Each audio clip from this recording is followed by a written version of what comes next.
Hello friends and welcome to the Hindu analysis for 31st of December 2023। तो साल का आखिरी दिन है ये और संडे आज का दिन है, तो संडे की एनालिसिस आज शुरू करते हैं। सबसे पहले फ्रंट पेज से देख लेते हैं।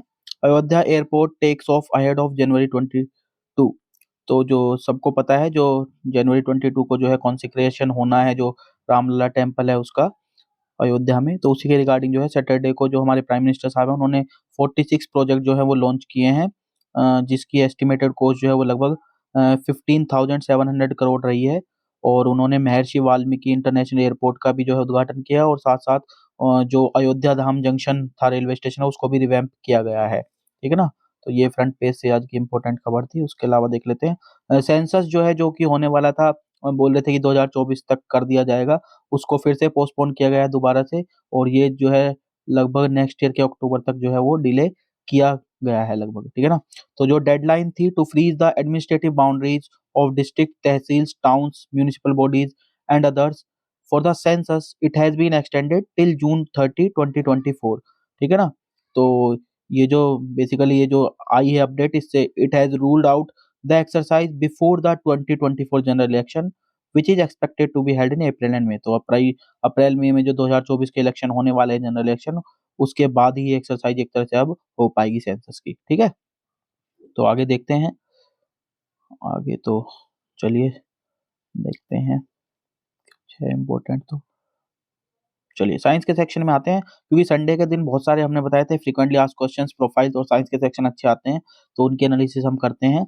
तो यहाँ पे जो रिसर्चर्स हैं उन्होंने जो नोजिया और सिकनेस होती है ड्यूरिंग प्रेगनेंसी और वोमिटिंग वगैरह जो होती है, उसके लिए रिसर्चर्स ने जो कोज है वो फाइंड किया है। तो they have found a link between increased levels of hormone and nausea during pregnancy including morning sickness.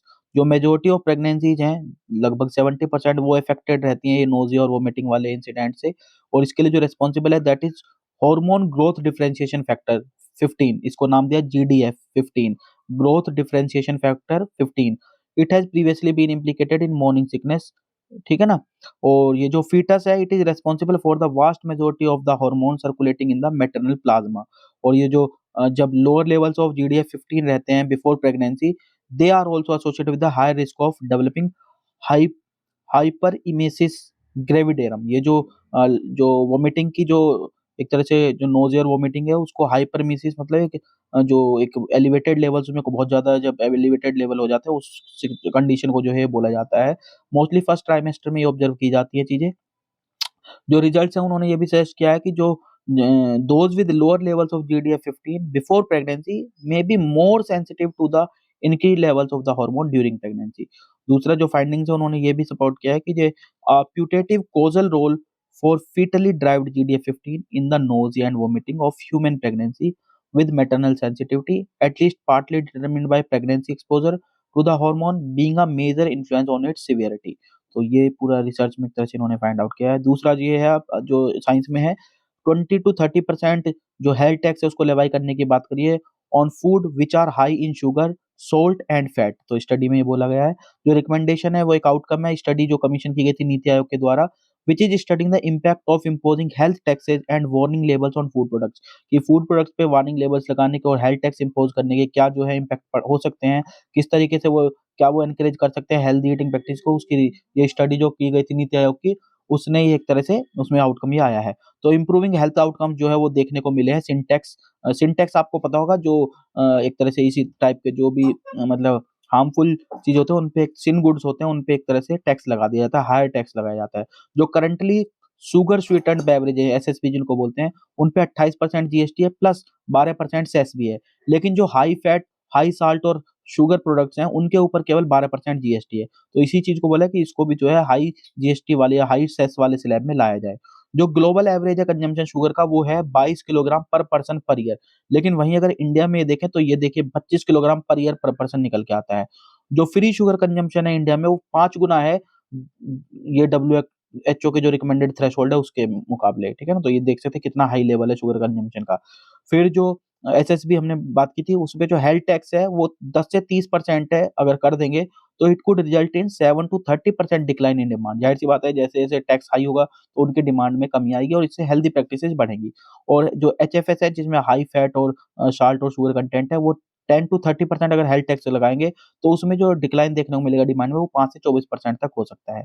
अगर शुगर की कॉस्ट बेस रेट अगर ₹100 मान के चलते हैं, तो करंट जीएसटी 18% है, तो वो 118 का पड़ता है और जो एडिशनल टैक्स जो हम 10 से 30% की बात करें, तो एस्टिमेटेड प्राइस जो है वो कंज्यूमर्स को 128 से 148 जो है पड़ जाएगा अगर बेस प्राइस के हिसाब से देखें तो। ठीक है ना?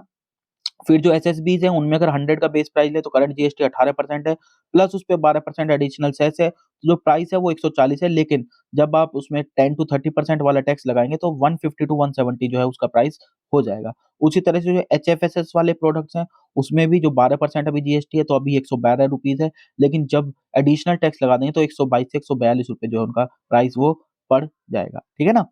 तो पहली बार नहीं हो रहा है ऐसा, अगर लगता है कि ये फर्स्ट टाइम हुआ, ये प्रेसिडेंट ये भी कि लगभग 70 कंट्रीज़ जो है वो इम्पोज़ करती है health tax on SSBs and HFSS product, जितने भी ये शुगर स्वीटेंड बेवरेजेज़ हैं या फिर जो हाई फैट साल्ट्स और शुगर वाले जो प्रोडक्ट्स हैं, उन पे जो है ऑलरेडी 70 कंट्रीज़ जो है वो हेल्थ टैक्स लगा रखा है उन्होंने, ठीक है? तो ये पहली बार नहीं है कुछ, इससे हो सकता है अच्छा हो कुछ, ईटिंग हैबिट सुधर जाए।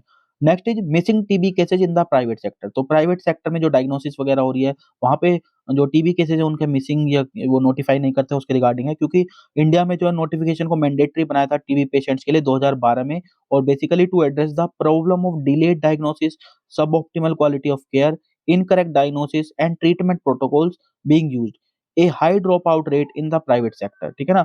लेकिन क्या इससे कोई इफ़ेक्ट हुआ है या नहीं, उससे देखते हैं। तो स्टडी में ये पाया गया है, जो टारगेट सेट किया गया था एनएसपी में 2022 के लिए, वो था कि there should have been 1.93 million TB notifications by the private sector, कि प्राइवेट सेक्टर जो है वो लगभग 1.93 मिलियन टीबी केसेस को नोटिफाई करेगा, लेकिन केवल 0.73 मिलियन जो केसेस थे वो नोटिफाई किए गए। तो ये जो गैप है 1.2 मिलियन टीबी केसेस का, वो प्राइवेट सेक्टर में मिस हुआ 2022 में। और जो नेशनल टीबी एलिमिनेशन प्रोग्राम है, उसका टारगेट भी जो था, वो एक्सपेक्टेड नोटिफिकेशन 2022 में जो प्राइवेट सेक्टर के लिए उसने रखा था, वो था 0.95 मिलियन, लेकिन अचीव क्या हुआ, केवल 0.73 मिलियन, मतलब उससे भी अगर देखें तो 77% ही उसको भी उसके भी अचीवमेंट में देखा जाए। लेकिन जो प्राइवेट पब्लिक सेक्टर की अगर हम बात करें, तो वहाँ पे जो नोटिफिकेशन अचीव गई है, वो 1.68 मिलियन, यानी कि 92.4% तक जो है वो नोटिफाई करने के जो केस थे, वो टारगेट जो दिया था उसको अचीव किया गया है। तो एक्सपेक्टेड जो है वो लगभग 92.4% जो है वो अचीव किया गया है। डब्ल्यूएचओ ने नोट किया है कि जो स्टैगरिंग 1 मिलियन टीबी केसेज़ है, ये मिसिंग है फ्रॉम नोटिफिकेशन, और जो मोस्ट ऑफ देम ये जो केसेज़ हैं डायग्नोस जो किए गए हैं और ट्रीटमेंट जो इनका हो रहा है, वो प्राइवेट सेक्टर को बिलॉन्ग करते हैं। तो यानी प्राइवेट सेक्टर में जो है डायग्नोसिस और नोटिफिकेशंस अच्छी तरह से नहीं हो रही थी। जो नेशनल टीबी प्रेवलेंस सर्वे है इंडिया में 2019 और 21 के दौरान किया गया था, उसने भी ये पाया कि 50% जो टीबी पेशेंट्स हैं, वो प्राइवेट सेक्टर में केयर शॉर्ट कर रहे हैं, और जो नेशनल स्ट्रैटेजिक प्लान है एनएसपी, उसने भी यही कहा कि जो 70% टीबी पेशेंट्स हैं, वो प्राइवेट सेक्टर में केयर सीक करते हैं। फिर जो टीबी प्रेवलेंस सर्वे जो है, उसने ये फाउंड किया कि 63.6% जो है, वो did not seek care for their symptoms, many of those who shot care in the private sector were not notified. जो प्राइवेट सेक्टर में केयर शॉर्ट भी करते हैं, तो उनको नोटिफाई नहीं किया जाता है। एनएसपी ने जो है ये बताया कि close to 0.54 million TB patients remain uncaptured by TB surveillance, notification and services and are likely in private health delivery systems और कम्युनिटी।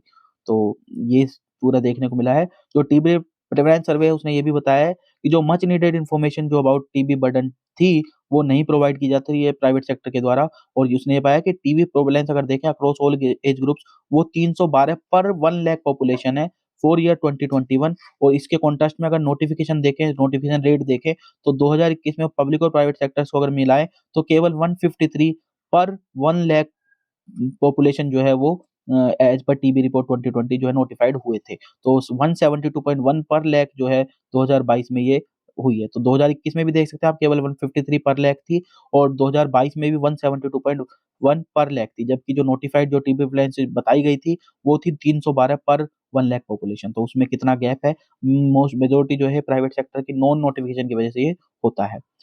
फ्रीक्वेंटली आस्क्ड क्वेश्चन में देखते हैं, सबसे पहले जो पोल होने वाले हैं 2024 में, वो कैसे इंडिया और यूएस को जो है शेप अप करने वाले हैं, इंडियन पॉलिटी और यूनाइटेड नेशंस में। तो फंडामेंटल क्वेश्चंस क्या है, जो जिनसे दोनों ही कंट्रीज की डेमोक्रेसी जो आज जूझ रही है, वो ये है, क्योंकि इंडिया और यूएस से दोनों को ही ओल्डेस्ट डेमोक्रेसी भी कंसिडर किया जाता है और लार्जेस्ट डेमोक्रेसी भी कंसिडर किया जाता है। तो दोनों ही कंट्रीज कुछ फंडामेंटल क्वेश्चन से जो है ग्रैपल कर रही हैं, जैसे कि national identity, roles and powers of the executive, legislature and judiciary, welfare and redistribution, and relations with the rest of the world। और इसके साथ-साथ कुछ और भी क्वेश्चन्स हैं जो कि पॉलिटिकल डिबेट्स में अक्सर सेंट्रल देखे जाते हैं, जैसे कि पेडागोजी कि क्या जो है नेक्स्ट जनरेशन को पढ़ाया जाना चाहिए, हिस्ट्री, जो रोल है रिलीजन का पब्लिक लाइफ में वो क्या होना चाहिए, जो राइट्स एंड रोल्स है वेरियस कॉन्स्टिट्यूएंट सोशल ग्रुप्स के वो क्या होने चाहिए, वुमेन्स के राइट्स हैं वो, जो अफर्मेटिव एक्शंस हैं वो, जो बॉर्डर मैनेजमेंट है वो, रिलेशन जो फेडरल और रीजनल गवर्नमेंट्स के बीच है मतलब स्टेट और सेंट्रल गवर्नमेंट के बीच वो, और जो रोल है मीडिया और सिविल सोसाइटी का वो। तो ये अलग अदर क्वेश्चंस है जो कि लाइमलाइट में रहते हैं, सेंट्रल रहते हैं किसी भी डिबेट में। ठीक है ना? फिर जो एग्जीक्यूटिव लेजिस्लेचर रिलेशंस है वो कैसे चेंज हो सकता है दोनों कंट्रीज में, उसके रिगार्डिंग भी ऑथर ने यहाँ पे लास्ट में बोला है कि जो इंडिया है वो फिलहाल विटनेस कर रहा है erosion in the power of the legislature, जबकि यूएस में a fragmented legislature causes governance स्टेलमेंट। तो दोनों में ही कुछ सिचुएशन ऐसी है। फिर जो इलेक्शंस होने वाले हैं 2024 में, तो ये पोटेंशियली जो है इन्फ्लुएंस करेंगे the checks and balances built into both democratic systems में, जो भी चेक्स एंड बैलेंसेज बने हुए हैं तो उनको पोटेंशियली इन्फ्लुएंस करने वाले हैं ये जो इलेक्शन हमारे 2024 के दोनों कंट्रीज में आने वाले हैं। ठीक है? आगे देखते हैं what is the global fallout of two war front. तो दो वार फ्रंट चल रहे हैं अभी, आपको पता है कि रशिया यूक्रेन का, और दूसरा जो है गाजा में चल रहा है, इजराइल और हमास वाला जो चल रहा है, इजराइल का जो पैलेस्टीन के साथ चल रहा है। तो वो किस तरीके से वर्ल्ड ग्लोबल लेवल पे क्या है और इंडिया पे क्या इम्पैक्ट है, इंडिया का क्या व्यू है, वो सारा इसमें डिस्कस किया है। इजराइल कॉन्फ्लिक्ट जो है कैसे कर रही है रीजन को इम्पैक्ट। तो इजरायली लीडर्स क्लेम कर रहे हैं कि the fighting would go on for months, risk of a wider regional war का राइजिंग। तो रीजनल जो वार है वो बढ़ सकती है, उसका रिस्क बढ़ रहा है। लेकिन लार्ज स्केल डिस्ट्रक्शन देखें तो ग्लोबल सिक्योरिटी का और जो डिस्ट्रप्शन हुआ है सप्लाई चेन्स में, तो उसने ग्लोबल साउथ को कहीं न कहीं एक तरह से फोकस में ला दिया है, क्योंकि उसका फोकस जो अपने डेवलपमेंटल चैलेंजेस को देखते हुए, तो वो जो ग्लोबल साउथ है वो इम्पेशेंट होता जा रहा है with the current order and is pushing for alternatives. वो अल्टरनेटिव्स के लिए कि जो ऑर्डर है, वर्ल्ड ऑर्डर है पावर्स का, वो शिफ्ट होना चाहिए, उसमें पुश होना चाहिए और अल्टरनेटिव एक ऑर्डर होना चाहिए। यूक्रेन वॉर के हिसाब से देखें तो यूक्रेन वॉर क्या है, क्योंकि जब वॉर ब्रोक आउट हुई थी तो नाटो मेंबर जो थे, जो under the leadership of US काम कर रहे थे, they formed a coalition to financially and militarily support Ukraine. लेकिन जो वीकनिंग रशिया है, it has been one of the declared objectives of this coalition. और मेन ऑब्जेक्टिव क्या था इस कोलिशन को बनाने का, कि रशिया को कमजोर किया जाए। लेकिन जो वेस्ट की अप्रोच है वो टू फोल्ड रही है। पहला तो it showed to cripple the Russian economy with expensive sanctions, और दूसरा wound Russia on the battlefield by supplying weapons worth billions of dollars to the Ukraine. लेकिन इन सैंक्शंस का क्या इफेक्ट हुआ है, लेकिन वॉर अभी भी चल रही है, उसका कोई जो है ऐसा एक तरह से रिजल्ट नहीं आया, आउटकम नहीं आया है। इजराइल वार जो है उसका गाजा पे क्या स्टैंड है, तो स्टैंड ये है, इजराइल वार का स्टेटस ये है कि जो इजराइल का अटैक था, it has practically turned Gaza uninhabitable. ये तो बिल्कुल है कि जो गाजा पट्टी थी वो अब अनइनहैबिटेबल तो हो गया इस अटैक के बाद। लेकिन जो ज्यूइश स्टेट थी, it is far from meeting it declared objective of the war. लेकिन जो उसने जिस ऑब्जेक्टिव के साथ ये वार शुरू की थी, उसको कहीं भी फुलफिल करती हुई नहीं देती। चाहे वो ये हो कि वो होस्टेजेस को फ्री करेंगे तो वो भी नहीं अचीव कर पाई, चाहे वो ये करें कि डिसमेंटल कर देंगे हमास को, वो भी नहीं कर पाए, या फिर वो कहें कि वो इस्लामिस्ट ग्रुप को जो टॉप लीडरशिप उसको टेक डाउन कर देंगे, तो वो भी वो नहीं कर पाए हैं। तो जो ऑब्जेक्टिव डिक्लेयर किए थे वो तो फुलफिल नहीं हुए हैं। ये ज़रूर हुआ है कि जो गाज़ा रीजन है वो रहने लायक अब नहीं रह गया है। ग्लोबल साउथ का क्या रिस्पॉन्स है, तो यूक्रेन के केस में देखें तो जो मोस्ट कंट्रीज है ग्लोबल साउथ में, वो रिफ्यूज कर रहे हैं to buy the western narrative that the war by caused by the unprovoked Russian aggression. तो इस चीज़ को वो एग्री नहीं कर रहे हैं और स्टे अवे किया उन्होंने जो भी सैंक्शंस रेजिम ये यूएस ने या नाटो ग्रुप ने लगाई थी। वहीं पे उन्होंने कंडेम किया है वार को और कॉल किया है कि अपहोल्ड कीजिए आप sovereignty and territorial integrity of all countries, चाहे वो यूक्रेन हो, जैसे कि इस केस में वो यूक्रेन है। वहीं पे गाजा वाले केस में देखें, जो गाजा में वार चल रही है, तो जो साउथ है ग्लोबल साउथ, उसका सपोर्ट है इमीडिएट सीज फायर के लिए। वो कह रहे हैं कि इमीडिएट सीज फायर किया जाए। हालांकि उन्होंने हमास का अटैक को जरूर कंडेम किया है, लेकिन उन्होंने स्ट्रांगली पैलेस्टीनी के जो राइट्स हैं उनको भी वो बैक कर रहे हैं। ठीक है ना? जो सेल्फ डिटर्मिनेशन है, मतलब इजराइल का जो कंटिन्यूअस ऑक्यूपेशन है पैलेस्टीन टेरिटरी को, उसको वो उसके लिए वो कह रहे हैं कि वो एंड होना चाहिए, उसको भी सपोर्ट कर रहे हैं। इंडिया का क्या स्टैंड पॉइंट रहा है, तो दोनों ही पॉइंट में इंडिया की जो पोजीशन है वो लगभग हमें अलाइन होती हुई दिखती है ग्लोबल साउथ की तरफ। ठीक है ना? लेकिन साथ-साथ जो इंडिया है उसने कहीं न कहीं अपने जो इसके खुद के स्पेसिफिक इंटरेस्ट हैं उनको भी बैलेंस किया है। ठीक है ना? जैसे कि यूक्रेन वाले केस में देखें तो बेशक हमने कंडेम ज़रूर किया है वार को, और हमने ये भी कहा है कि हम टॉक्स करनी चाहिए, हमें डायलॉग करना चाहिए, लेकिन हमने किसी पार्टी का नाम नहीं लिया है। सीज़ फायर के लिए बिल्कुल इंडिया ने बोला है, और क्योंकि हेवी प्रेशर के बावजूद भी इंडिया जो है केयरफुल रहा है कि जो क्राइसिस है उसका जो स्ट्रेटेजिक पार्टनरशिप है रशिया के साथ वो अफेक्ट ना हो, तो हमने उसको भी बैलेंस किया है। गाज़ा वाले केस में देखें तो रिपीटेडली हमने बिल्कुल कंडेम किया, हमास का अटैक को हमने कंडेम किया जो इज़राइल पे हुआ, लेकिन साथ ही साथ जो बायलैटरल पार्टनर है, क्योंकि इज़राइल हमारा, तो इसको भी हमने मेंटेन किया। लेकिन साथ में जो उसकी ट्रेडिशनल पोजीशन इंडिया ने मेंटेन की हुई थी कि जो टू स्टेट सॉल्यूशन हमने बात की थी, उसको अभी भी हम रिटरेट करते हैं और उसी के साथ हम अभी भी रहे हुए हैं। और इस चीज़ में जो इंडिया है उसने जॉइन किया है global chorus calling for ceasefire. बिल्कुल, इंडिया भी ग्लोबल, जैसे ग्लोबल कम्युनिटी जो है डिमांड कर रही है सीज़ फायर की, तो इंडिया भी उसी चीज़ में फोकस कर रही है। चाइना की अगर बात करें तो चाइना का जो फोकस है वो इमीडिएट पेरिफेरी में है, और जो उसकी वेरी रिस्क जो उससे एसोसिएटेड है उन पे चाइना ने फोकस किया है। जो रशिया है वो बिल्कुल वीकेस्ट है, जो 3 ग्रेट पावर्स हैं आज की डेट में उसमें रशिया, यूएस और चाइना। लेकिन इंडिया जो है एक अपने आप को एक स्ट्रॉन्ग प्रोपोनेंट की तरह ला रहा है इस मल्टीपोलर वर्ल्ड में, जिसमें ग्लोबल ऑर्डर जो है उसमें अभी फिलहाल फ्लक्स देखने को मिल रहा है। तो यहाँ पे ये है कि it appears to be careful not to align with any great power. तो बिल्कुल ये सही है कि हमें किसी पर्टिकुलर ग्रेट पावर की तरफ अलाइन नहीं करना चाहिए। अपनी पॉलिसीज और अपने इंटरेस्ट को ध्यान में रखते हुए, अपने इंटरेस्ट को मैक्सिमाइज़ करते हुए हमें एक मल्टी एंगेजमेंट की तरफ जाना चाहिए, और इंडिया को ट्राई करना चाहिए ग्लोबल साउथ की एक वॉइस वो निकल कर आए। ठीक है? तो दिस इज़ इट। आगे देखते हैं मई 2024 में जो आने वाला है, मतलब सॉरी मई नहीं, 2024 जो अब कल से जो न्यू ईयर स्टार्ट होने वाला है, तो उसमें इकोनॉमी के लिए क्या आने वाला है? तो सबसे पहले आपको जानना ये पड़ेगा कि पिछले साल जो है इकोनॉमी कैसी रही। तो हालाँकि रशिया-यूक्रेन वॉर चला, कोविड भी आया, लेकिन उन सब के चलते भी जो है कि जो जितना ईयर सोचा गया था उससे जो है थोड़ा-सा काइंड ही ईयर जो है इकोनॉमिक टर्म्स में वो रहा गया है। और जो वर्स्ट फियर्स थे जो 2023 में कंसिडर किए जा रहे थे, वो सारे मटेरियलाइज़ नहीं हो पाए हैं। लेकिन उसके बावजूद भी एक फ्रेश जियोपॉलिटिकल फ्लैश पॉइंट जो है वेस्ट एशिया में, जो गाज़ा इज़राइल वाला इश्यू जो है उसके चलते हुआ है, और कुछ जो है बैंक कोलैप्सेस भी देखने को मिले वेस्ट में। ठीक है ना? तो न्यू ईयर के हिसाब से की थिंग्स क्या हैं जिन पे ध्यान रखना पड़ेगा? तो सबसे पहले तो रिज़र्व बैंक ऑफ इंडिया है, उसने पहले ही प्रोजेक्ट किया था कि जो इंडिया की जो रियल जीडीपी रहने वाली है वो 2024 23-24 में 6.5% रहने वाली है, लेकिन उसने रिसेंटली जो है फोरकास्ट किया वो 7% का किया है। इसी तरह से फाइनेंस मिनिस्ट्री ने भी जो है अपटिक बोला है, ओवर 6.5% ही रहने वाली है ईयर एंडिंग मार्च 31 2024। जो ग्लोबल एजेंसीज़ हैं उन्होंने भी रिबूट किया है ग्रोथ मैथ को इंडिया के कॉन्टेक्स्ट में। ठीक है ना? तो इंडियन इकोनॉमी है left the Covid shadow behind and negotiated global headwinds well. तो अच्छे से जो है एक तरह से इकोनॉमी ने काफ़ी हद तक कोशिश की है कि अपने आप को मेंटेन करके रखे। एक्सपेक्ट क्या किया था पॉलिसी और पॉलिटिकल इकोनॉमी फ्रंट पे? तो फर्स्ट हाफ जो है 2024 का वो एक लल ऑफ शॉर्ट्स की तरह देखा जा रहा है, क्योंकि गवर्नमेंट जो है वो गियर अप होने वाली है लोकसभा इलेक्शंस में, तो उस टाइम पे थोड़ा-सा हो रही है, लेकिन सेकंड हाफ जो है वो देखा जाए उसमें क्या होता है। हायर होप्स हैं रेट कट्स की 2024 में, क्योंकि मोस्ट एक्सपेक्ट जो ये कर रहे हैं कि आरबीआई स्टार्ट करेगा interest rate cuts second half of the year में, फर्स्ट हाफ में नहीं करेगा, लेकिन सेकंड हाफ में ज़रूर एक्सपेक्ट किया जा रहा है कि इंटरेस्ट रेट जो है कट की जाएँगी, क्योंकि जो यूएस फेडरल रिजर्व है वो इंडिकेट कर रहा है pivot from its rate hike cycle, it has prompted hopes of many other central banks following it's Q. क्योंकि अगर फेडरल बैंक जो है वो फेडरल रिजर्व बैंक जो है वो करता है, तो ज़ाहिर-सी बात है फॉलो अप करेंगे उसको बाकी कंट्रीज़ भी, और बाकी सेंट्रल बैंक भी उसी लाइन में शायद रेट कट्स करें।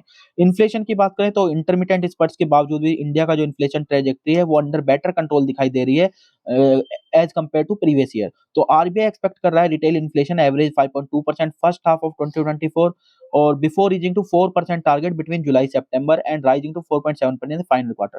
तो तीसरे मतलब फाइनल क्वार्टर तक जाते-जाते इन्फ्लेशन जो है वो अंडर कंट्रोल की जो है वो जताई जा रही है आशाएँ आरबीआई के द्वारा। ठीक है ना? जो वीकर फार्म सेक्टर है उसकी परफॉर्मेंस ज़रूर है, वो एक कंसर्न का इश्यू है, and it would also constrain rural demand and feed into a trend of uneven consumption demand with high-end goods and services booming while low-price segments lag. So without a broader consumption boost, private capex is likely to be limited to some sectors, which may not suffice to kickstart the virtuous investment cycle necessary to create more and better jobs that can drive up spending capacity and factory utilization rate. तो jobs तो बेशक ये दिखने को नहीं मिल रहा कि employment एकदम से बढ़ जाएगा, और जो इन्वेस्टमेंट साइकिल है वो भी वर्चुअस ही दिखाई दे रही है कि एकदम से वो नहीं शुरू कर पाएगा। जाहिर सी बात है बेटर जॉब्स और मोर जॉब्स तो नहीं क्रिएट होती दिखाई दे रही, क्योंकि वो होंगी तो स्पेंडिंग कैपेसिटी वो बढ़ेगी, और इससे जो है फैक्ट्री यूटिलाइजेशन रेट्स भी बढ़ेंगी, तो वो भी नियर फ्यूचर में नहीं दिख रहा है।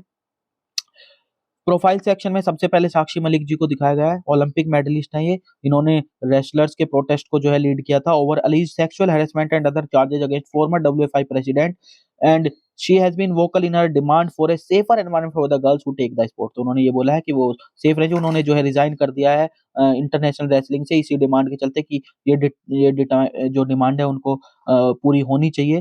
तो इनके बारे में अगर आप देखेंगे तो 12 frustrating days of for India at the Rio Games as its shooters and boxers failed spectacularly। Sakshi Malik ने जो है ब्रॉन्ज मेडल जीता था, and it came as a pleasant surprise August 18 2016। और उसके बाद जो है जो शटलर है पीवी सिंधु जी, उन्होंने जो है सिल्वर मेडल जीता, और इस तरीके से इन दो वुमेन ने जो है इंडिया को ब्लसेस से बचा लिया 2016 के ओलंपिक्स में। और ये मेंबर है exclusive club of magnificent 7 Indian women who have von individual Olympic medal. 7 women जिन्होंने अब तक इंडिविजुअल ओलंपिक मेडल जीता है, उसमें ये साक्षी मलिक भी उस एक्सक्लूसिव क्लब का एक पार्ट है। जो क्लब है उसमें वेट लिफ्टर्स कर्नम मल्लेश्वरी आती है, जिन्होंने सबसे पहले मेडल जीता था ओलंपिक्स में इंडिया के लिए, ब्रॉन्ज मेडल आपको पता होना चाहिए। एस मीराबाई चानू, शटलर है साइना नेहवाल और पीवी सिंधु, और बॉक्सर्स एमसी मेरुकम और लोवलीना बोरगोहेन। इसके साथ साथ जो 6 तो ये हो गए, और साक्षी मलिक जी, ये मिलकर 7 ऐसी इंडिविजुअल वुमेन्स हैं जिन्होंने इंडिविजुअल कैटेगरी में ओलंपिक मेडल इंडिया के लिए जीता है।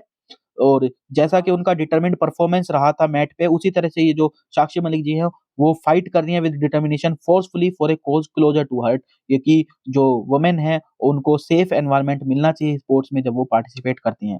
Next is INS Imphal, guided missile destroyer ये हमारा। ये शिप जो है कमीशन किया गया है at a time when the navy is looking to expand its fleet of capital warships in line with the growing commitments and engagements in the Indian Ocean region. तो दिसंबर 27 को जो है third of the 4 P-15B Visakhapatnam class में जो है stealth guided missile destroyer जो है कमीशन किया गया था इंडियन नेवी में, जिसको नाम दिया गया है आईएनएस इम्फाल। और ये कहाँ पे, नेवल डॉकयार्ड मुंबई में इसको कमीशन किया गया था। और इम्फाल का यूनिक डिस्टिंक्शन ये है, ये फर्स्ट वारशिप है जिसको जो है नॉर्थ ईस्ट सिटी के नाम पे जो है नाम दिया गया है। और इसी के साथ साथ जो टाइम लिया है इसको बिल्ड करने में ट्रायल्स के लिए, वो शॉर्टेस्ट रहा है किसी भी इंडिजिनस डिस्ट्रॉयर को बनाने के लिए या डेवलप करने के लिए या टेस्ट करने के लिए। शिप जो है it boast A high level of indigenisation, बहुत ज्यादा इंडिजिनाइजेशन है, लगभग 75% जो है इसमें इंडिजिनस इक्विपमेंट सिस्टम्स हैं, कॉम्बैट मैनेजमेंट सिस्टम्स हैं, रॉकेट लॉन्चर्स हैं, टॉर्पीडो लॉन्चर्स हैं, इंटीग्रेटेड प्लेटफॉर्म मैनेजमेंट सिस्टम, इसमें से 75% जो भाग है वो लगभग इंडिजिनसली बिल्ट है। ठीक है। लास्ट प्रोफाइल सेक्शन में आ जाए मसरत आलम भट्ट जी, तो इनको आप ध्यान रखें, ये मुस्लिम लीग जम्मू एंड कश्मीर के लीडर हैं and he has been at the forefront of anti India street protest in Kashmir for decades. तो 2008 तक जो ये मसरत आलम भट्ट थे, ये चीफ थे separatist Muslim League Jammu and Kashmir के।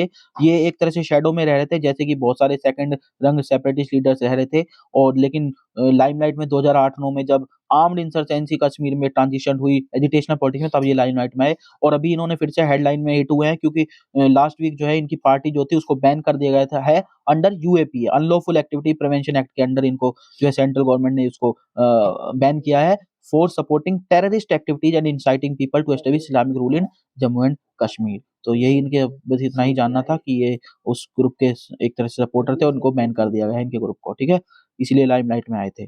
आगे देखते हैं और कुछ है, और कुछ तो है नहीं। न्यूज इन फ्रेम्स में देख सकते हैं आप कि किस तरीके से साल खत्म हुआ है। बुल फाइटिंग देख सकते हैं, जल्लीकट्टू तमिलनाडु में ये हुआ था।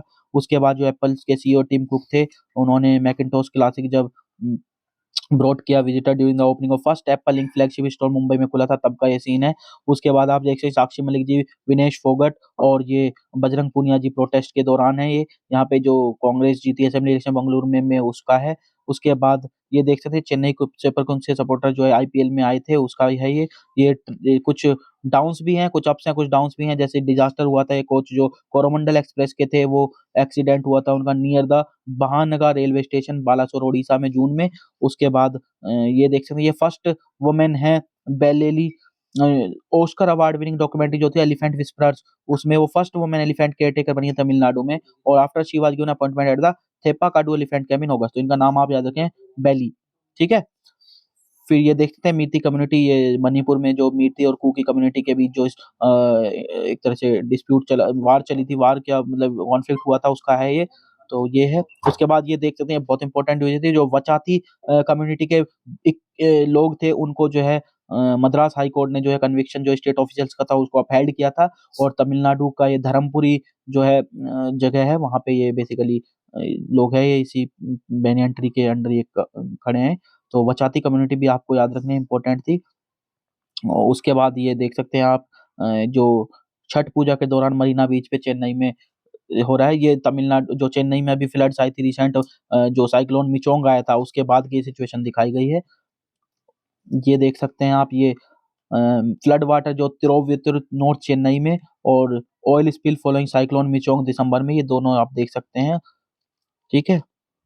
प्राइम मिनिस्टर जी हमारे न्यू दिल्ली में celebrate after party week assembly election 3 state in December में जो अभी इलेक्शन हुए थे। और यहाँ पे जो इंस्पेक्टर मशरूर थे, वो जो कि जो गनमैन थे, उन्होंने शॉट किया था श्रीनगर में, तो उनकी एम्स में डेथ हो गई थी। तो उनके जो रिलेटिव्स हैं, नियर वंस है, उनका आप देख सकते हैं। तो ये मिक्स्ड ईयर रहा है हाईज एंड अप्स के साथ। तो इसी के साथ ईयर एंड करते हैं और एनालिसिस भी एंड करते हैं। होप आपको ये डिस्कशन अच्छा लगा होगा। आप कमेंट सेक्शन में जरूर बताइए। So thank you.